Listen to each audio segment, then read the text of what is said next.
네, 10월 5일 장 마감 후 방송을 시작하도록 하겠습니다. 나오신 분은 신한금융투자 서울파이낸스센터 황유현 PB 팀장이시고요. 네. 안녕하세요. 네, 안녕하십니까. 네, 오늘도 참 힘든 하루죠. 연휴가 끝나고 네. 나서 바로 10월부터 또 힘드네요. 네.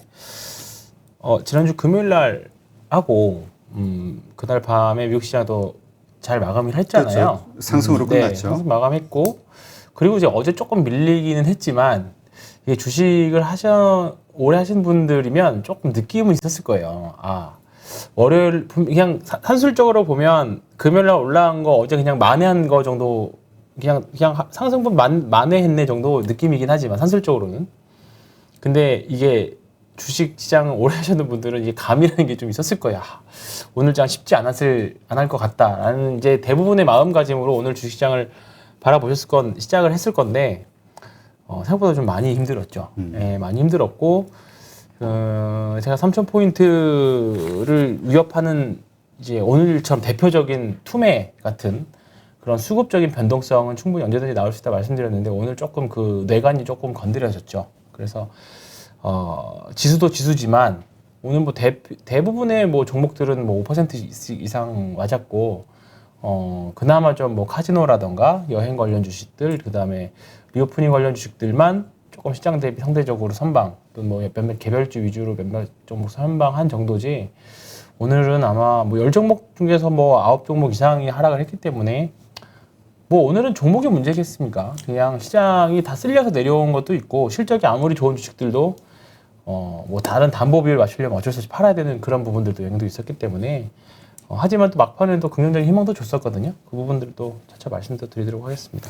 자, 일단 이렇게 시장이 흔들리는 미국서부터 네. 일단 인플레이션에 대한 우려 때문일까요? 그죠? 네, 일단은 지금 몇 가지 대외 변수는 있는데 사실 다 아는 내용들이거든요. 뭐 미국 부채 한도 협상, 그다음에 중국 이슈, 뭐 중국 헝다 리스크 있지만 뭐 추가적으로 오늘 부동산에서 하나가 또 위험하다라는 뉴스가 나오면서 또 심리적으로 별로 좋지는 않았었고요. 그리고 또 간밤에 나왔던 뭐 미국이랑 중국이랑 또 한판 무역으로 한판 붙는 거 아니냐 무역, 그런 이슈들이 글쎄 이번 연휴 사실 뭐 하루 더 쉰 건데 그런 부분들이 종합적으로 나왔고 그동안 좀 많이 올랐던 주식들 지난주에 제가 좀 기존의 주도주들이 꺾였다라는 느낌 말씀드렸던 게 한국 BNC라던가 바이오리더스라던가 뭐 이런 뭐 동진세미케미라던가 이런 종목들이었는데 이제 그런 주식들이 끌고 내려와져 버리다 보니까 지수에 영향도 미치게 된 거죠. 그러면서 기술적으로 매도들이 나오는 자동으로 프로그램들 매도 나오는 것들이 내관을 계속 건드리면서 또 그 내관을 건드렸더니 또 이제 개인 신용 물량들 또 건드리고 그냥 계속 꼬리에 꼬리를 물어서 계속 악순환이 되었는데 오늘 지수 흐름을 보면 전형적으로 반대 매매가 나오는 흐름이었습니다. 지수, 특히 이제 코스닥을 보면요. 이건 코스피고요. 코스닥을 보면 분으로 놓고 보면 일단 천선이 깨졌죠. 네, 깨졌죠. 네. 오늘 뭐 이 정도는 충분히 아침에 하락은 나오겠다라는 거는 좀 있었죠. 사실 있었고 그나마 막판에 여기 구간 나오고 나서 여기서 반등 한 9시 반 3분봉이에요. 3분봉입니다. 1분봉을 볼까요, 그냥? 1분은 너무 이제 좀 보기가 좀 힘들 것 같고요. 3분을 보면 대충 반대 매매는 사실 9시 정도에 나오긴 하지만 사실 그 여진이 한 30분 정도 가거든요. 그래서 한 9시 반 정도 나와서 이제 딱 정확히 9시 반 되니까 반등이 나오기 시작했죠. 이 부분부터. 그러니까 이제 조금 여진이 끝났다고 생각을 했는데 사실 뭐 여차 없이 또 바로 그냥 다시 한번 또 투매가 나왔었고요.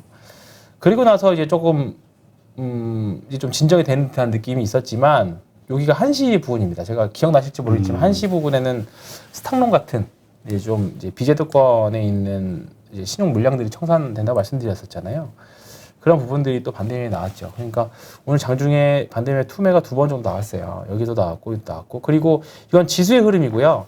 개별 종목들의 3분봉들을 보면 제가 그때 말씀드렸던 이제 쾅쾅 나오는 정말 신경질적인 매도들이 나왔습니다. 나왔기 때문에 또 이렇게 되면 체감상으로는 지금 패턴은 8월 말에 있었던 그때랑 좀 비슷하긴 하지만 그때와 지금의 체감은 훨씬 다르실 거예요. 아마 올해 대부분의 수익은 뭐 많이들 이제 반납하셨을 것 같고 지금 지수 때 보면 사실 지수도 여전히 많이 올라와 있는 상태이지만 종목으로 봤을 때는 지금 종목의 하락률도 굉장히 큰 상태이기도 하고요. 쉽지 않은 구간이 계속 돼 있고 아마 지금 나올 수 있는 재료들 중 굳이 찾아보자라고 하면 사실 좋은 재료는 별로 없거든요. 네, 좋은 재료들은 없고 개인 투자자들의 매수세도 계속 이제 사실 고갈되어 가고 있는 느낌들. 뭐 그렇지. 대기 매수세는 있다고 하지만 지금 이 정도 심리에서는 대기 매수세는 대기 매수세일 뿐이지 언제 살지 모르잖아요. 그러니까 더 싸 언제 그렇죠. 언제 네. 살까 더 그게 싸지면 문제예요. 사야지 그러니까, 이렇게 바뀌죠. 네, 애널리스트 분들이 뭐 대기 매수세가 많다 하는데 많은 뭐 안 사는데 그게 문제인 거죠. 그러니까 오늘도 개인 투자자분들 개인이 매수세에 들어오긴 했지만 뭐 시장 방어하는데 전혀 뭐 사실 상관관계가 있다라고 보기도 잘 힘든 구간이고요. 그러니까 지난 몇 달 전하고 좀 느낌이 다른 게 다르죠. 그때는 빠지면 빠르게 그렇죠. 회복하는 회복했죠. 개인 네. 매수세에 의해서 네. 근데 지금은 일단 많이 밀리는 네. 상황에서 밀리죠. 들어오니까 그 이유는 응집력 차이에 있습니다. 응집력 차이에 있고 외국인들이 응집력 있게 매도를 일관적으로 하고 있기 때문에 어쩔 수 없는 흐름이고요. 또 말씀을 드리면 이 부분을 좀 볼까요? 이제 오늘 나온 리포트 신영증권의 리포트인데요. 네. 계속 이 부분들이 계속 사실 거슬리는 부분입니다. 그러니까 빨간색으로 보이는 부분들이 이제 영업이익 추정치가 계속 EPS 추정치 변동이거든요. 그러니까 계속 뭐 이제 한 8월 초, 그다음에 9월 초, 그다음에 이제 10월 초 이렇게 오게 났는데 계속 한국의 영업이익 추정치가 사실 기저 효과를 봐서 올해 좀 상대적으로 전 세계에서 많이 오른 주식 시장이었다라고 하면 사실 지금은 기고 효과 때문에 피해를 볼 수 있을 수도 있는 거죠. 피해를 볼 수 있는 구간입니다. 그래서 보면 DM이 선진국이고 EM이 이제 신흥국인데, 이머징. 네, 이머징 국가인데 뭐 플러스기는 하지만 상승률은 계속 꺾어지고 있어요. 다 꺾어지고 있습니다. 다. 기업의 영업이익이 네, 영업이익 추정치들이. 그러니까 계속 영업이익 추정치가 상승으로 보다가 이 상승률이 둔화되는 거죠. 둔화되다가 정점을 통과해서 이게 피크아웃인 거고 둔화되다 꺾이면 이제 작년 대비 오르긴 오르지만 상승률은 마이너스로 가는 구간들이거든요. 그러니까 지금 계속 영업이익 앞으로 향후 1년 동안의 EPS 추정치가 떨어지고는 있죠. 작년 대비해서 올해 대비해서 내년에도 실적은 절대 상장 기업들의 실적은 플러스가 나요. 올라요. 나는데 올해 너무 많이 올랐던 거죠. 상승률로. 그러니까 이제 시장에서는 어떻게 보면 외국인들이 왜 팔까 고민을 하는 걸 수도 있긴 한데 외국인들이 어떻게 보면 되게 정직하게 합니다. 다만 선행해서 하죠. 네, 선행해서 하는 게 참 무섭습니다. 그래서 그런 부분들을 저는 역산해서 이제 거래량으로 찾아내려고 하는 부분들을 계속 말씀드렸던 거고요. 그럼 이제 한국 시장에서는 그런 부분들이 조금 제가 경험해왔던 걸로는 좀 티나는 부분들이 있어가지고 대형주에 대해서 조심하자라고 계속 말씀드렸던 부분들인데 이제 나왔죠. 이렇게 나오고 있는데 근데 이렇게 또 반대로 되면 이게 또 이렇게 좀 하락하다 보면 분명히 일정 부분 떨어지면 이제 멈추는 구간이 와요. 근데 이런 구간들이 이제 이번 주 금요일날 삼성전자 실적 예상하는데 이제 잠정 실적이 나오잖아요. 그 나오고 나서부터는 이제 그러면 대형주 실적들이 올해 4분기, 3분기 실적 발표하면서 4분기 실적 추정치 나오고 내년도 실적 추정치도 나올 거예요. 그러면 EPS의 이제 하락이 멈춘 시기가 올 겁니다. 그러면 그때쯤이면 지수도 좀 멈추겠죠. 근데 그 과정이 되게 고통스러운 거죠. 그 과정이 고통스러운 거고, 아까도 오면서 이제 고객님이랑 통화했는데 1년 중에 황 팀장 말한 대로 한 3개월 정도만 재밌는 것 같다. 근데 제가 통계적으로 생각해봐도 항상 그랬던 것 같아요. 그러니까 3개월 동안 열심히 벌고 나머지 9개월은 이제 리스크 관리하고 지켜내고 그렇게 하는 구간이에요. 근데 뭐 이제 단타로 하는 분들은 뭐 이제 잘하시는 분들이야 전혀 상관없겠지만 뭔가 이제 투자에 있어서 하루 1년 중에서도 상승과 하락이 반복이 하잖아요. 1년 중에서도. 근데 이제 그런 부분을 봤을 때 제대로 뭔가 상승의 맛을 볼 수 있는 건 1년 중에 3개월 정도 된 것 같아요. 3개월에서 한 4개월 정도?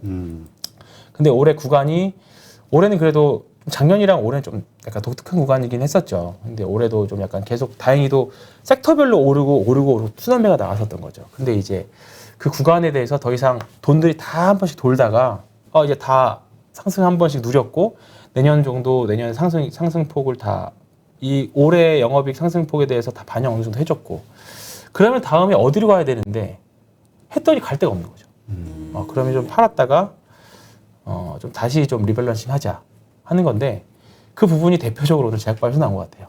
제약바이오는 또 뒤에 다시 한번 더 말씀드리겠는데 지금 EPS 추정치 변동치를 좀 보면요. 의미 있는 게 하나 나왔습니다. 의미 있는 거. 지금 제가 자동차에 계속 말씀드렸던 게 그나마 이 EPS 추정치 꺾이지 않고 그나마 대형주 중에서는 그나마 버틸만하다. 그리고 리오프닝 관련으로 해서 그나마 뭐 제가 롯데 관광개발이나 파라다이스나 이런 거 그나마 좀 괜찮게 봤던 것들이 이런 부분들이었는데 그냥 버텨주고 있는데 드디어 조선이 좀 뭔가 의미 있는 변동폭이 나왔습니다. 지금 보면 이제 올해 10월 초에 나왔던 추정치가 확 올라갔죠. 그러네. 그러니까 지금 에너지 가격이 올라가다 보니까 당연히 연동해서 이제 실적이라던가 그동안 수주 받았던 것들이 조금 뭔가 이제 뭐 재무제표상으로도 반영이 될 수도 있고 앞으로 유가가 올라가니까 이제 그런 부분들이 반영이 될 수 있는 부분들이라서 뭐 최근에 한국조선해양 때문에 힘들어하셨던 분들, 그다음에 뭐 현대중공업 이제 뭐 신규 이제 상장주 받아서 공모주 받아서 지금 좀 힘들었던 부분들은 그나마 좀 기대도 해도 되는 부분들 섹터가 되지 않았나 보여요. 그러니까 이게 보면 이게 다 지나고 나서 껴맞추면 다 맞아요. 지나고 나서 보면. 근데 이제 이거를 예측해서 과연 어느 쪽이 좋아지느냐, 기술적 기본적 분석 투자하시는 분들이 이런 쪽을 이제 추정치를 잘 껴맞추는 게 되게 중요하거든요. 이게 기본적 분석이에요. 무조건 지금 싼 종목 사서 사는 게 아니라 지금 비싸더라도 향후에 싸질 종목을 사는 게 되게 중요하다고 보거든요. 가치 투자에서는. 근데 그런 쪽이 지금 조선이나 그나마 운송 쪽에서 자동차 이렇게 보고 있는 거고 지금 오늘 시장에서도 확연하게 보여주는 게 호텔 레저잖아요. 오늘 카지노 업체들 그랬고 그동안 속썩였던 하이트진로가 오늘 좀 4%대 강세 좀 보여줬었고 리오프닝 관련 주식들, 관련 섹터들 그다음에 엔터 주식들 뭐 SM이나 JYP 엔터나 이제 향후에 이제 콘서트도 할 걸로 예상되는 업종 그다음에 올해 그래도 버텼던 이제 뭐 메타버스 관련으로 실적이 좋았는데 내년에는 이제 본격적으로 백신 치료제가 나오면서 이제 본격적으로 이제 좀 좋아질 올해보다는 이제 이 종목들이 다 기저효과 볼 수 있을 만한 종목이잖아요. 그렇지. 네, 그런 부분들인 거죠. 근데 반대로 지금 보시면 반도체나 디스플레이나 IT 가전이나 이런 쪽은 우리가 흔히 말하는 IT 우리나라 대표되는 IT 소프트웨어 서비스들은 사실 다 지금 줄어들고 있는 구간들입니다. 추정치가. 네, 추정치들이 그렇다 보니까 외국인들이 마냥 무조건 사주기를 기다리는 건 지금 구간에서는 솔직히 좀 기우제 매매법이 되는 거죠. 그러니까 얘네들이 좀 어느 정도 이제 하락이 멈추고 이제는 좀 뭐 상승을 할 수 있는 실적이 더 이상 떨어지는 게 멈췄다 정도가 어느 정도 좀 추정치들이 나와줘야 이 추정치들은 한국 애널리스트뿐만 아니라 외국인 증권사들에서 나오는 애들 똑같거든요. 근데 이제 그런 부분들이 좀 멈춰줘야 좀 이제 이쪽에서도 반등이 나오고 지수도 좀 반등이 나오겠죠. 그나마 다행인 거는 뭐 아직은 운송이나 조선 이쪽은 시가총액이 작은 종목도 아니고요. 뭐 철강도 흐름이 나쁘진 않고 그러니까 그렇게 지수는 하락은 좀 제한적일 수는 있을 것 같습니다. 다만 오늘처럼 짜증 섞인 투매가 나오면 또 답이 없어요. 이러면 실적은 좋아지지만 실적은 좋아지는 거 보이지만 가격이랑 괴리가 점점 벌어지는 거죠. 그런 구간에서는 잘 버텨셔야 되는 구간들이 옵니다. 그러니까 지금 오늘 많은 분들이 굉장한 자괴감부터 시작해서 그 다음에 사실 뭐 여기저기 아는 사람들한테 물어봐도 대책이 없고 그 다음에 뭐 유튜브나 뭐 애널리스트 관련된 나오신 분들 다 얘기를 해도 다 비슷한 얘기하고 답이 없어요. 지금까지는요. 특히나 이제 이렇게 시장의 멘탈이 완전 나가서 투매를 부르는 시장에서는 특히나 지금 같은 구간에서는 사실 답이 없고 내년도 실적 예상해도 2,900 언더 3,000 정도가 11배 정도고 2,900이 한 10배 내외거든요. 그러니까 여기서부터 더 빠지면 이제 절대적인 저평가 구간도 들어가요. 근데 거기가 바닥이라는 게 아니라 더 밀릴 수 있죠. 근데 얼마나 더 싸지느냐 문제고 그 투자의 매도 심리가 언제쯤 사그라드느냐 그게 문제거든요. 이게 주식이라는 게 올 상반기에는 올라갈 때는 삼성전자 96,000원 갈 때만 해도 11만 원, 10만 원 갈 것 같았잖아요. 그렇지. 근데 또 지금은 또 떨어지니까 또 2,800 갈 거고 2,700 갈 것 같거든요. 한참 계속 갈 것 같지. 네. 근데 또 그 시장이라는 게 주식 시장이라는 게 또 그렇지 않습니다. 저도 이제 몸으로 몇 번 느꼈기 때문에 오늘 당연히 제가 느끼는 감정도 많이 느끼셨을 거고 주식은 어렵다라는 것도 또 한 번 느끼셨을 건데 지금 구간에서의 손절매는 이제 실익은 별로 없는 거죠. 이미 다 물렸고. 근데 여기서 반등 나올 때 또는 시장이 이제 바닥을 완벽하게 예상하기는 어렵지만 반등 나올 때 더 센 종목으로의 리밸런싱을 하기 위해서는 과연 지금부터 어떤 종목이 만회를 할 수 있을까 앞으로 그거에 대한 공부 필요한 거죠. 거기서의 리밸런싱은 분명히 필요할 겁니다. 네. 그러니까 지금 정리를 하면 지금 이미 물리신 분들 이게 우리가 물렸다라고 하기에는 그러니까 손절하기에는 이미 크다. 이건 보통 뭐 한 20% 그렇죠. 정도 아니죠? 20% 이상, 20, 30%겠죠. 20, 30% 이상 그 마이너스이신 분들은 그냥 버티다가 이것이 10% 정도대로 좀 반등이 됐을 경우에는 정리를 하고 그렇죠. 다른 종목을 거기서 하나 더 탄력적으로 올라갈 수 있는 것들. 그러니까 지금은 시장이 다 밀렸기 때문에 오늘처럼 볼까요? 오늘 잠시만요. 아닌데. 다른 데 건들면 네. 여기는 안 나오네요. 이 상승 종목 수랑 하락 종목 수가 나올 텐데.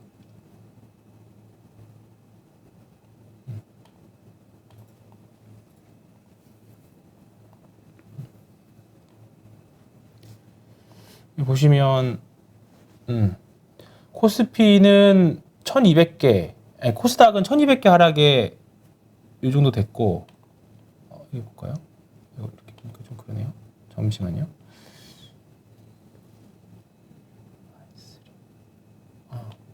이렇게 봐야겠다.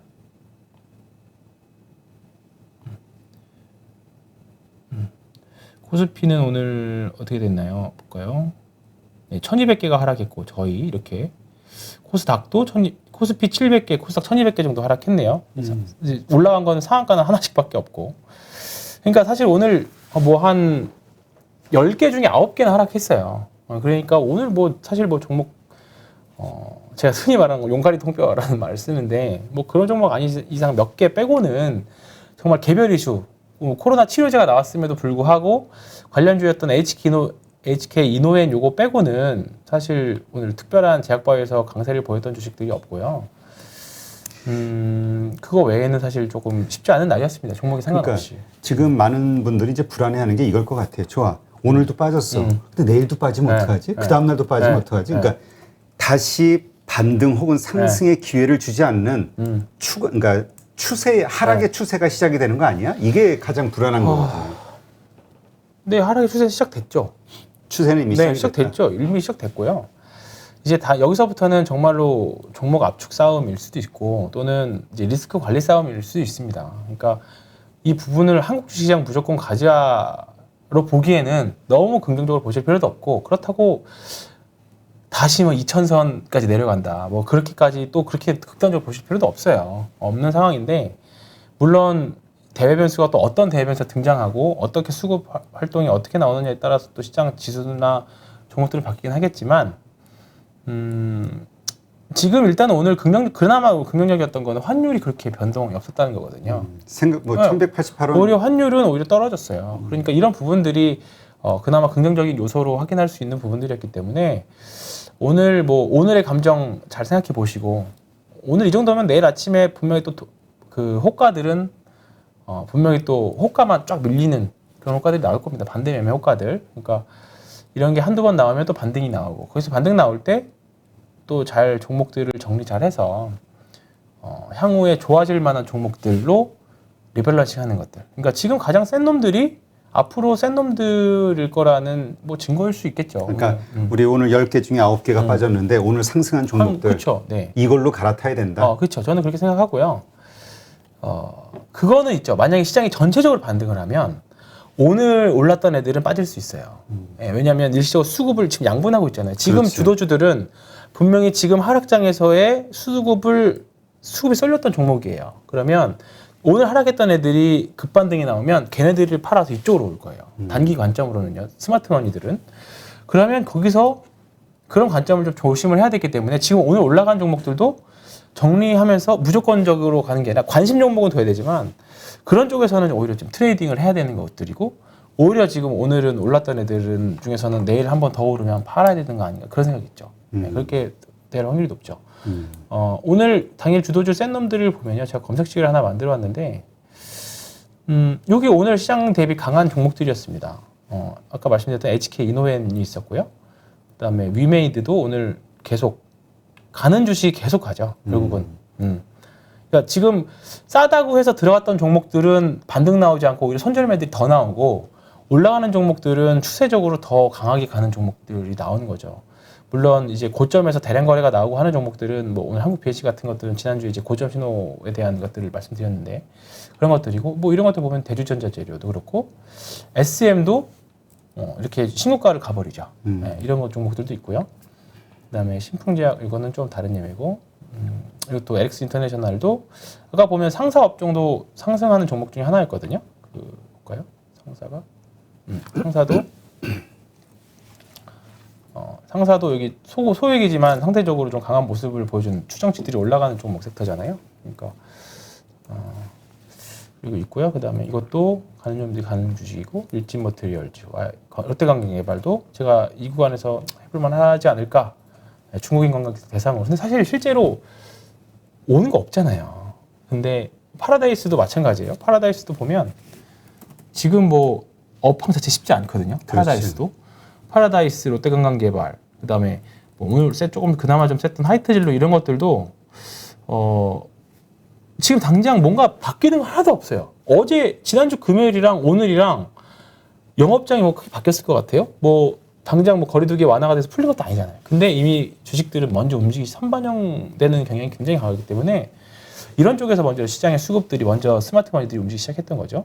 YG엔터도 마찬가지고 신고가가 가는 거고 JYP도 그렇고 전기차 섹터가 그나마 동화기업 그다음에 대주전자 재료가 강했었고 호대신라도 마찬가지. 오늘은 또 바닥에서 좀 많이 올라왔던 부분들. 하나 강원랜드도 대표적인 내국인 관광객들 위주로. 그 리오프닝 주라고. 근데 다 리오프닝 주식들이잖아요. 네, 보면 뭐 파라다이스 그다음에 최근에 천연가스 많이 가격 오르면서 한국가스공사, 그다음에 재생에너지 하나솔루션 뭐 이런 것들인 거죠. 오늘 특징이 있다면 뭐 건설주들도 뭐 추세적으로 아직 뭔가 강한 모습은 아니지만 그래도 시장 대비 강한 모습들 건설주들 대우건설, 그다음에 대우 현대건설, GS건설 다 강한 모습들을 좀 보여줬고요. 그러니까 이렇게 오른다는 뭐 건 사실 이제 앞으로 실적이 좀 좋아질 거다, 개선될 그렇죠. 거라는 네. 기대감이 있는 거죠. 그렇죠. 이런 쪽이 외국인들이나 기관 투자자들이 산다라고 하면 명분이 좋은 거죠. 명분이 좋은 거죠. 네. 그러니까, 뭐 그러니까 지금은 많이 떨어진 거 싼 거를 사서 기다리기보다는 네. 가는 주식에 올라타야 된다. 단기 매매하시면 그렇고요. 근데 이거를 무조건적으로 이거를 사라로 접근하시는 것보다는 계속 지금 시장 수급의 무게추를 가지고 이걸 예측하기 되게 힘들어요, 사실. 그러니까 내가 퐁당퐁당하게 되게 지금 쉬운 장세거든요. 잘못하면 당퐁당퐁으로 완전 엇갈려 버릴 수 있어요. 그러니까 내가 가지고 있는 종목이 일정 부분 오르면 단기 관점에서는요. 뭐 길게 카카오나 네이버나 뭐 삼성전자 길게 하신다고 하면 사실 의미 없는 코멘트일 수 있는데 내가 가진 종목들이 지금 매수 단가에서 플러스 마이너스 한 5% 이내면 그래도 오늘까지 이렇게 했는데도 플러스 마이너스 5% 이내면 한번 버텨볼 수 있거든요. 분명히 이렇게 빠졌는데도 마이너스 그 정도면. 그러니까 일정 부분 올라오면 수익 실현 또는 약손절해서 좀 그동안에 지금 가고 있는 종목들 좀 사서 또 매매하고 이런 식으로 계속 일정 부분 자금을 이렇게 트레이딩을 좀 하셔야 시장에서 그나마 소외되지 않고 그리고 시장에서 완전히 넉다운 됐다라는 느낌이 안 들거든요. 근데 지금 제일 몇 번 말씀드리지만 제일 가장 무서운 게 방치입니다. 방치. 아 몰라. 어떻게 되겠지. 네, 어떻게 되겠지. 뭐 기다리면 올라오겠지.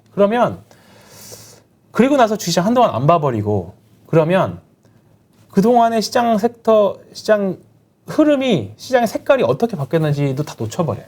그러니까 앞으로 오를 주식으로 갈아타는 게 실패할 수 그렇죠. 있다. 빨리 만회할 수 있는 방법이. 네. 근데 지금 아예 그냥 뭐 물려버렸다고 아예 그냥 안 봐. 그냥 한 몇 년 뒤에 꺼내봐야지. 뭐 그런 방법이 성공할 수도 있긴 하겠지만 나중에 다시 주식 시장이 올랐을 때 그러면 지금 마인드 그대로 그때 시장을 또 바라봐요. 시장은 매년 바뀌는데 시장에 주식시장을 바라보는 관점은 몇 년 전 관점 그대로인 거죠. 그러니까 올해 제가 삼성 엔지니어링을 추천드리면서 상반기에 다른 분들한테 가장 애먹었던 게 뭐냐면 나 삼성 엔지니어링 사서 손실을 너무 많이 봐서 안 살래였어요. 과거에. 네, 과거에. 그냥 과거랑 지금이랑 분명히 다른데 과거에 손실 봤다고 해가지고 안 사는 거죠.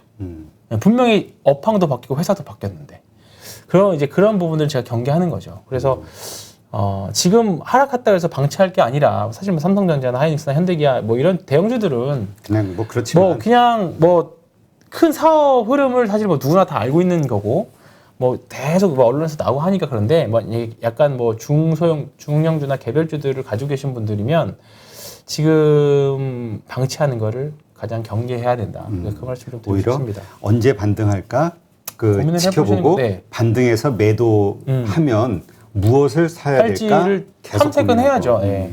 아니면 아예 나 아니다 그러면 내 성격상 얘는 주식 못 해먹겠다. 역시 한국 시장은 무서운 거였어라고 하면 그냥 주식시장을 팔고 떠나시는 것도 방법이에요. 했다가 한 두세 달 쉬다가 12월 중순쯤 돌아오시는 것도 괜찮을 것 같아요. 네. 알겠습니다. 그 돈으로 맛있는 거 사 먹고 제가 그냥 후회스러운 게 뭐냐면 이거 있어요. 사실 이거 많이들 체감하실 건데 특히 이제 30대 40대 아빠들 있잖아요. 저 같은 사람 이제 뭐 자녀들을 둔 아빠들 이런 주식시장이 많이 빠지면 괜히 민감해져요. 예민하고 뭐 큰애가 뭐 맛있는 거 사달라고 하면 좀 약간 짜증내고 야 너 비싼 거 아니야? 막 그러고 뭐 사달라고 하면 괜히 뭐 1, 200원 더 비교해서 배송비라도 아껴보고 뭐 몇천 원이라도 아껴보려고. 근데 손절은 그냥 몇십만 원씩 몇백만 원씩 나가는데 그렇습니다. 그러니까 이제 이럴 때일수록 가족들 더 한 번 더 보시고 그다음에 공부도 좀 하시고 그러면 이 주식시장이 아무리 뭐 상위 5%만 수익 내는 시장이라고 하더라도 내가 그 5%안 되는 법 없잖아요. 그러니까 공부 열심히 하시면 또 될 수 있으니까. 그리고 우리가 주변에 사례들 많이 봤으니까 대신에 열심히는 하셔야죠. 네. 하여튼 요게 위기 그리고 네. 정말 절대절명의 위기를 맞이하신 분들이라고 생각을 하더라도 네. 이럴 때일수록 포기하는 게 아니라 그렇죠. 네. 어떻게 만회할 것인가. 네. 알겠습니다. 잘 한번 고민을 해보시죠. 자, 이번에는 머크의 그 경구용 네. 치료제 네. 이 얘기를 좀 해보죠. 이걸로 바이오가 완전히 그냥 양극화가 싹 돼버렸어요. 네. 그 미국도 뭐 노바백스니 모더나니 네, 그냥 모더나 많이 폭락을 뭐 밀렸죠. 25%까지 장중에는 뭐 빠지는데. 이게 좀 이거를 명분 삼아서 가져다 쓴 거 아닌가 싶습니다. 결론부터 말씀드리면 일단은 우리가 코로나 시대가 끝나려면 그러니까 위드 코로나 일단 주식들이 지금 수급도 좋고 흐름도 좋아서 매매는 하지만 진짜로 위드 코로나로 가려면 우리가 치료제에 대한 얘기를 계속 하잖아요. 그렇죠. 근데 우리가 간과를 하고 있는 게 백신의 가격하고 치료제 가격이랑 엄청난 차이가 납니다. 그죠? 백신은 사실 좀 되게 가격이 저렴하잖아요. 그렇죠. 우리가 쉽게 개인적으로 사서 못 맞을 뿐이지. 근데 지금 머크 치료제 나온 게 한 우리 돈으로 80만 원 정도 수준이거든요. 그러니까 이거는 아프다고 해서 병원 가서 약국 가서 사 먹을 수 있는 수준은 아니잖아요. 그렇지. 그리고 실제로도 이거를 이제 중증 환자들한테만 투여를 하겠다라는 거고. 그러니까 이제 이 부분으로 가려면 아직 시간이 많이 남았다라는 거고요. 근데 시장에서는 이거를 이용해서 그동안 많이 올랐던 제약바이오들을 다 리밸런싱 한 거 아닌가 싶습니다. 오늘 셀트리온도 보면 오늘 뭐 12%대 빠졌던데. 뭐 저도 셀트리온 헬스케어를 이제 관련해서 뭐 관련 종목으로 말씀드리긴 했지만 오늘 아침에 사실 셀트리온이 뭐 실적이 안 좋을 것 같다라는 이슈로 인해서 3분기 실적. 네, 근데 뭐 셀트리온이 언제부터 뭐 제약바이오가 실적까지 움직였다고. 근데 오늘 보면 제가 말씀드렸던 게 이거거든요. 쾅쾅 나왔잖아요. 예, 쾅쾅 2번. 이 정도면 뭐 장중에 공매도 포함해서 뭐 투매도 나오고 그동안 쉽게 말해서 셀트리온 기준으로 한 26만 원에서 29만 원 정도 사이 박스권, 단기 박스권에서 버텼던 사람들이 오늘 못 견디고 많이 파는 거죠. 예, 왜냐면 여기서 보면 기본적으로 여기서 1차로 지지선을 깨졌고 개파락했고. 네, 여기서 또 개파락도 나왔었고 그렇다 보니까 공매도의 주 타겟도 된 것 같고 뭐 여러 가지가 다 겪인 것 같아요. 근데 뭐 셀트리온만 그랬으면 뭐 그렇다 치는데 오늘 녹십자도 굉장히 많이 빠졌죠. 녹십자도 14%, 그다음에 SK 바이오사이언스도 뭐 8%, 그다음에 SK 바이오팜 볼까요? SK 바이오팜 또 보면 바이오팜도 지금 이렇게 많이 밀렸고요. 그다음에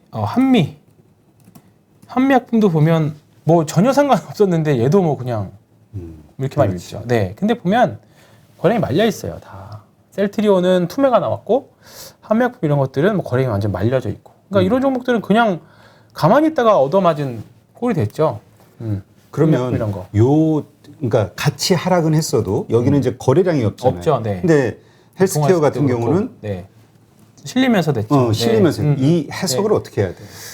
지금 만약에 산다라고 하면 한미 이런 종목도 낫죠, 사실. 네. 거래량 없이 거래량 없이 밀렸으니까. 근데 어차피 둘 다 하락한 건 마찬가지예요. 올라가려면 뭔가 그러니까 주가가 많이 떨어졌다 그래서 사람들이 산다고 올라가는 건 아니니까 그 산에서 이제 V자 반등이 나온다는 보장도 없으니까. 근데 만약에 올라간다 어떠한 종목의 재료가 나왔을 때 또는 제약바이오 섹터 자체에 뭔가 훈풍이 돌았을 때 빨리 올라간다라고 선택을 한다라고 하면 한미가 좀 더 나은 거죠. 지금 구간에서는 좀 나은 거라고 보고요. 일단은 그거 명분 삼아서 판 것 같고 오늘 매매 동향들을 보면 기관 연기금에서 좀 많이 팔았습니다, 솔직히. 좀 내용들을 보면 외국인들 보면 오늘 셀트리온 헬스케어를 보면 이거 말고. 근데 그 연기금들이 판 데는 그 리스크 해지 그렇죠. 차원일 저도 텐데 그렇게 왜 연관이 될까요? 이거를 긍정적으로 이게 가장 기본적으로 생각할 수 있는 거는 금리 상승 때문에 금리 상승하면 성장주들이 타격이 가장 크니까 가장 팔기 쉬운 명분이 됐다라고 봅니다.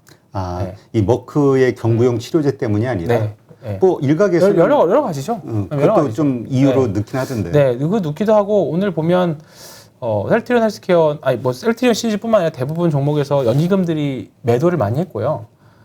긍정적으로 해석을 하면 좀 질질질 흐르면서 맞아야 될 걸 한 번에 빡 맞았잖아요. 그러면 연기금 입장에서도 어차피 제약바이오 섹터를 잡는다라고 하면 이제 리밸런싱의 차원에서도 가능성도 있습니다.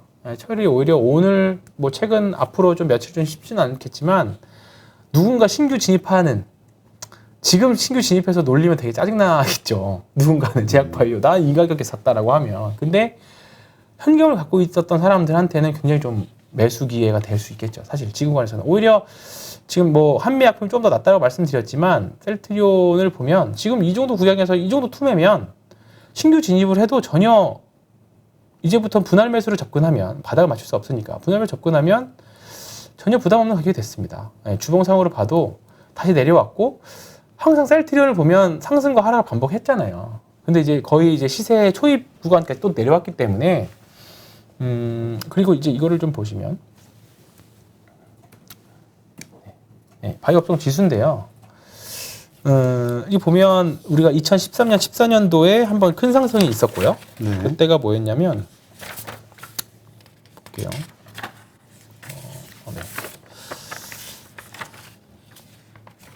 저도 제약바이오는 되게 굉장히 좋아하는데 어렵네요.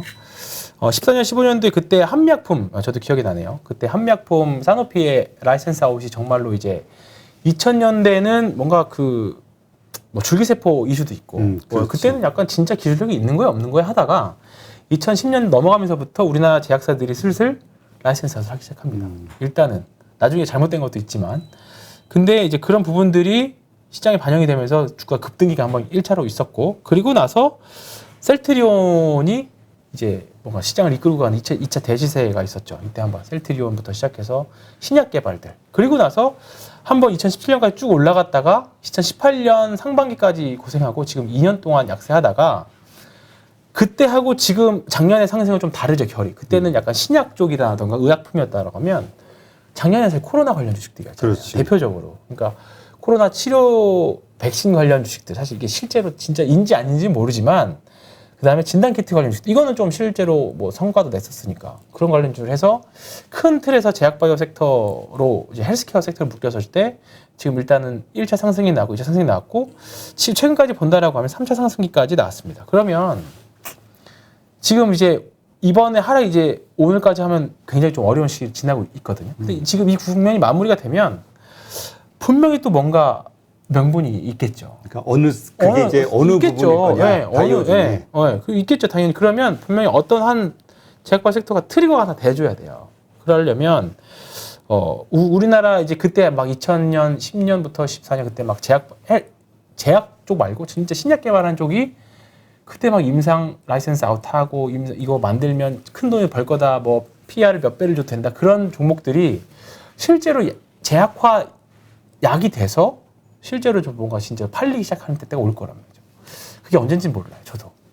근데 그때가 되면 또 한 번에 또 상승세가 오겠죠. 왜냐하면 시장의 수급은 분명히 확실한 쪽을 기다리고 있을 거예요. 근데 지금 제약바이오가 오늘 많이 내리긴 했지만 바닥에 대한 확신은 사실 없죠. 근데 바닥에 다가오고 있다는 건 맞는 것 같아요. 근데 뭐 ABL 바이오라던가 뭐 그동안 작년에 고생했던 하나도 떼타지 않고 그냥 쉬고 있었던 제약 정말 신약 개발하는 바이오 업체들은 관심을 가지고 공부를 해보시는 것도 사실 됐고요. 근데 제약바이오가 공부를 한다고 해서 실제로 그 회사가 기술력을 가지고 있다라고 해서 그게 주가와 연동이 되느냐? 왜냐면 최종적으로 그것도 FDA 아니에요. 승인이 나와야 네, 되니까. 그것도 아니에요. 그것도 아니고 그다음에 뭐 실제로 기술력 그 매출이 나온다고 해서 그것도 오르는 것도 아니에요. 되게 어려워 이거 네, 진짜. 진짜 제약바이오는 어려워. 그래서 저는 약간 아직은 제약바이오는 그래서 제가 항상 제약바이오 투기적인 성격을 가지고 있다라고 보는 게 우리가 작년에 가상화폐하고 되게 상반되게 움직였었어요. 가상화폐가 잘 됐을 때는 제약바이오가 진짜 수급적으로 힘을 잃었어요. 왜냐하면 일시적으로 자금들이 왔다 갔다 했었거든요. 그러니까 지금 가상화폐가 약간 지금 이제 혼조세로 들어가면서부터 제약바이오들도 이제 자금들이 다시 올 수 있는 가능성에 대해서 보고 있는 거고요. 지금 여전히 제약바이오가 올라갈 수 있는 여지를 찾으려고 하면 아직은 물음표예요. 아직은 물음표고, 그리고 연말로 가면 갈수록 대주주 양도세 이슈에 가장 세게 받는 취약 업종이기 때문에 지금부터의 V자 반등은 사실 쉽진 않을 거라고 봅니다. 예, 볼 거라고 봐요. 근데 다만 올해 잘 모아놓으면 그래도 내년에는 추가 매수를 잘 해놓으면 내년은 상반기에는 조금 수익을 뭐 최소한 본전 탈출이라도 할 수 있는 기회는 올 수 있지 않을까 생각합니다. 왜냐하면 지금 시장의 수급이 여러 가지 섹터들을 다 한 번씩 다 거쳤거든요. 근데 지금 못 거친 게 오리지널 뭐 제약바이오 회사들이거든요. 그리고 오늘 뭐 녹십자에서 대형 책사도 많이 밀렸고, 그러니까 이 정도면 이제 그동안 버텼던 8, 90 이제 버텼던 분들도 이제 툼에 동참했던 거라고 보거든요. 그러니까 이 여진이 조금 더 갈 수는 있지만 조금 이제 집중해서 어떤 종목이 나올까 옥석 가리기는 충분히 해야 될 때는 온 것 같아요. 예. 대표적으로 이제부터는 방치하면 안 되는 섹터. 그러면 그 시그널로 알 수 있는 거는 이제 치고 올라오는 제약바이오죠. 그것들이 네. 이제 앞으로 계속 분명히 상승할. 이게 종목마다 스토리라는 게 있어요. 이 스토리 우리가 뭐 카카오 올해 상반기 한창 올라갈 때 카카오가 올라가야 하는 여러 가지 스토리들이 있었잖아요. 뭐 이제 결국에는 그것들이 발목을 잡았지만 이제 그런 종목들마다 결국은 그러니까 제약바이오들은 어차피 실적이나 밸류에이션으로 해석이 안 됩니다. 어차피 안 돼요. 그러면 가장 중요한 거는 그 주식이 올라갈 수 있는 명분이거든요. 명분이 곧 스토리예요. 이 회사가 이 약을 만들고 이 약이 어떻게 적용이 돼서 어떤 약이 되고 뭐 또 나가면 이 병을 전 세계 가진 인구가 몇 명인데 이게 약을 만들었을 때 어느 정도 돈을 벌 수 있다 정도까지 계산이 됐을 수 있는 스토리들이 나오기 시작하거든요. 근데 그래야 되는데 그게 안 나오고 있죠, 지금 종목마다. 그러려면 뭐 라이센스 아웃, 종목마다 좀 라이센스 아웃들이 좀 있어야 되거든요. 근데 지금 당장 그게 보이지 않은 거죠. 근데 분명히 처음에 뭐 제약바이오들이 상승 초기 국면에는 바닥에서는 못 사더라도 분명히 발목에서는 좀 해야 되는 시기는 분명히 올 겁니다. 근데 그거는 지금 당장은 아닌 것 같고 안 보이고 뭐 그건 그때 가서 또 말씀드리도록 하겠습니다. 알겠습니다. 어쨌든 지금 제약바이오주 오늘 전반적으로 많이 밀렸는데 여기에서 물린 분들 역시 바로 지금 손절 처리하기는 네, 지금은 늦었다. 지났죠. 완전히 지났죠. 그럼 이제 역시 반등할 때 매도를 그쵸? 하는 게 낫다. 네. 일단 그리고, 했다가 다시 사도 된다. 그리고 이제 앞으로 그것이 뭐 항암이 됐든 뭐가 됐든 바이오라면 그쪽으로 그 떠오르는 어떤 분명히 나올 스토리를 겁니다. 가진 네, 그쪽으로 분명히 나올 가라. 겁니다. 네, 분명히 나올 건데 어떤 종목이 올지는 모르겠고, 근데 그거는 좀 해야겠죠. 근데 보면 여전히 뭐 지금 보시면 2018년, 19년 제약바이오 라이센스 아웃 금액이랑 작년이랑 올해 해서 보면 이게 좀 작아서 안 보이는데요. 보면 늘고 있어요. 지금 늘긴 늘었습니다. 계속. 조금 늘었네. 네, 좀 늘었어요. 그러니까 지금 사실 주가가 반응을 안 해줄 상반기에 이 정도면 네. 2배 가까이 느는 거 아니에요? 그렇죠. 네. 보시면 올해까지 지금 2021년 6월 정도까지입니다. 이거는 2018년도에는 이게 작아서 안 보일 수 있는데 4조였고 2019년도에 6조. 그다음에 작년에 10조, 올해 상반기까지 6조니까 거의 지금 배 가깝게 늘었죠. 네, 배 가깝게 늘었어요. 근데 이 부분들이 지금 전혀 실적에서 반영이 안 됐죠. 네, 주가에 반영 안 해주고 있어요. 근데 이 분명히 이제 좀 지금 그렇다고 해서 지금 미국에 있는 나스닥에 있는 바이오텍 회사들하고 비교해서 비싸느냐? 또 그것도 아니에요. 더군다나 미국 바이오 회사들은 일정 부분 다 어느 정도 성장 거친 회사들인데 우리나라 다 초기잖아요. 그거에 비해서도 지금 비싼 구간은 아니거든요. 상대적으로. 그렇기 때문에 언제든지 트리거를 찾는 공부는 저도 해야 되고요. 네, 계속 하게 되고 이제 요게 나오기를 좀 기다려봐야죠. 네, 제약 한번 바이오. 계속해서 함께 네. 공부하는 걸로 하고요. 자, 일단 지금 시점 단기적으로 대응해야 될 수밖에 없는 상황이죠. 네, 네 맞습니다. 일단은 단기적으로 대응해야 되는데 좀 오늘 그나마 제가 조금 긍정적으로 봤던 거는요. 오늘은 외국인들이 선물에서 아니 코스피에서는 좀 많이 매도가 나왔죠. 근데 이 정도면 6천억 정도면 뭐 시장을 팔고 떠난다 그런 느낌은 아닙니다. 아직까지는 그런 느낌은 아니고 요게 의미가 좀 있습니다. 코스닥이 1,000억대가 외국인들이 많이 샀고 여전히 그 보면 상대적인 코스닥 강세를 보는 이유가 그거고요. 선물도 2,300억을 샀습니다. 근데 보면 이게 언제 샀느냐가 중요한데 요즘에 단기 매매 할 때 특히 이제 종가 베팅을 해야 되느냐 말아야 되느냐의 느낌인데요. 오늘 같은 날은 시장이 워낙에 많이 밀렸으니까 내일 아침에 반대 매매가 나오면 잡아보는 전략으로 일단 전 접근을 할 건데 선물을 보면 얘도 지금 종가 기준으로는 2,300억으로 끝났거든요. 플러스. 근데 이게 언제부터 들어왔냐면 3시 넘어서부터 급격하게 들어오기 시작했어요. 보시면 종가 전에 네, 2시까지는 플러스였다가 2시 이후에 갑자기 마이너스 갔다가요. 보시면 3시 넘어서부터 계속 마이너스 유지하죠. 하다가 3시 여기 3시 10분 3시 뭐 여기 이때를 이제 정점으로 해서 쭉쭉쭉 들어오죠. 그러면서 막판에 쭉쭉쭉 들어와서 장 마감하고 마지막 4시 그러니까 20분까지. 우리가 생각하기에 많이 싸졌다 이렇게 그렇죠. 볼 수도 있죠. 네. 만약 뭐 10%씩 그렇죠. 하락했으니까. 네, 네. 이 정도면 외국인들도 조금은 반등도 가능하겠다라고 생각해서 할 수도 있는 거고요. 그 다음에 콜을 보면 콜도 마찬가지입니다. 콜도 결국에는 오늘 소액이지만 플러스로 끝났고 풋도 매도로 끝났습니다. 그러니까 냉정하게 말씀드리면 개인들은 보면 선물 매도에 콜 매도에 풋 매수입니다. 전형적인 하방 베팅이죠. 외국인은 선물 매수에 콜 매수에 풋 매도입니다. 상방 베팅. 이게 제로섬이잖아요. 그러니까 그렇지. 개인은 하방을 보고 있고 지금 구간에서 외국인들은 여기서부터 상방 보고 있는 거죠. 근데 오늘 아침의 흐름을 보면 제가 이걸 좀 적어왔는데 잠깐만요. 오늘 오전에는 외국인들이 선물 매수, 풋 매도, 개인 풋 매수였어요. 그러니까 외국인들이 오전에는 상방을 잠깐 봤다가 개인 투자자들이 하방으로 따라붙으니까 외국인들이 포지션을 뒤집었어요. 네. 자기네 마음대로 가는 네, 그죠? 아니, 그러니까 제가 이거를 그래서 파생을 예측하기가 어렵다는 게 뭐냐면 그날마다 그냥 자기네들 맘대로 판을 만드는 사람들이에요. 걔네들이 예측을 하는 게 아니라 얘네들이 뭐 당장 뭐 엿장수처럼 막 계속 왔다 갔다 하는데 이걸 어떻게 대응을 해요? 예정수를 맘대로. 우리가 어떻게 하는지에 따라 걔들 보고 위에서 내려다보면서 판을 바꾸는데 예측이 어렵다니까요. 그러니까 제가 요즘에 주력으로 보는 게 왜 개인들이 콜 옵션, 풋 옵션에서 선물보다는 콜이나 쿨에서 이제 매수로 가느냐 매도 포지션을 가느냐 그걸 좀 봅니다. 그거에 반대로 가는 거죠. 움직이는 간다. 네, 네. 그러면 대체적으로 외국인의 그 입장이 이 그렇죠. 주식시장에 반영이 네, 된다. 네, 네. 그래서 단기 매매 봤을 때, 그러니까 오늘 관점으로 보면 사실 오늘은 종가 베팅이 한 30% 정도, 예를 들어서 뭐 1,000만 원을 산다라고 하면 한 300 정도는 사볼만 했죠. 사고 내일 아침에 혹시나 반대 매매를 해서 그 종목이 이평선 정별되어 있는 종목 위주로 일단은 뭐 오늘은 뭐 사실 과대납폭 종목도 괜찮은 것 같아요. 좀 내일 아침에 좀 반대 매매 효과 때문에 좀 밀렸을 경우에는 좀 한 번 더 사서 내일 만약에 이렇게 되면 개인 내일 반등이 나와 예상대로. 그러면 개인 투자자들이 다시 옵션 시장에서 상방을 따라붙을 수 있죠. 그러면 어떻게 되겠어요? 외국인들은 다시 돌리겠죠. 그러면 또 우리는 현물 팔고 그래서 현금 가져가고 이렇게 해서 해야 되는데 아주 어렵습니다. 그렇지. 왜냐면 이걸 따라하기 어려워요.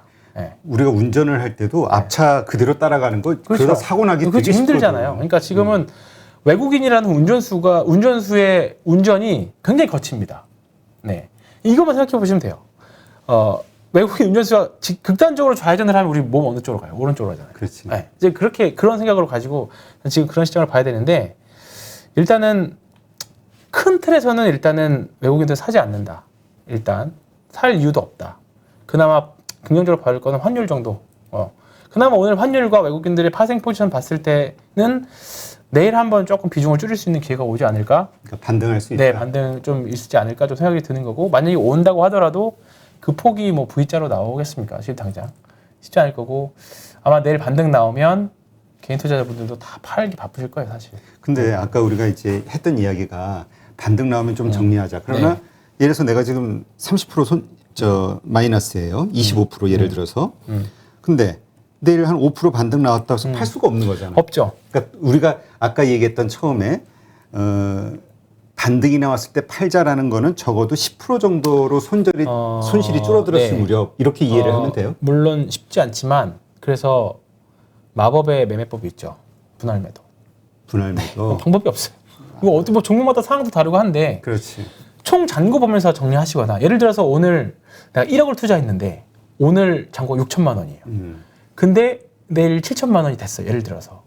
그러면 어제 대비해서는 내 투자금 대비해서는 여전히 마이너스지만 오늘 대비해서는 올랐잖아요. 그러면 거기서 오늘 대비해서는 올랐기 때문에 거기서 현금 일정 부분 하면서 이렇게 해서 트레이딩을 해서 가시죠. 지금은 그래서 이제 총잔고 대비 기준으로 보시거나 아니면 과감하게 나는 매매 기계다. 일정 부분 여기까지 오면 반등할 거다. 또는 모르겠으면 분할로라도 일정 부분 잘라낼 거다. 네. 그러니까 우리가 손실을 본 분들의 심정은 일단 본전이 오면 네. 팔겠다 네. 이 생각인데 네. 이걸 버려야 되는군요. 지금은 버려야 된다고 봐요. 네. 그게 스스로 생각해서 난 마이너스 10% 정도만 돼도 그러니까 한 내가 30% 이게 중요한 게 아니라 10%만 더 반등이 되면 난 팔 거야. 그렇죠. 아니면 뭐 15% 되면 또는 이제 저항선 이런 것들이 있잖아요. 뭐 이평선 저항이나 가격 저항. 그런데 오면 일정 부분 분할 매도하고 올라가면 남은 게 있잖아요.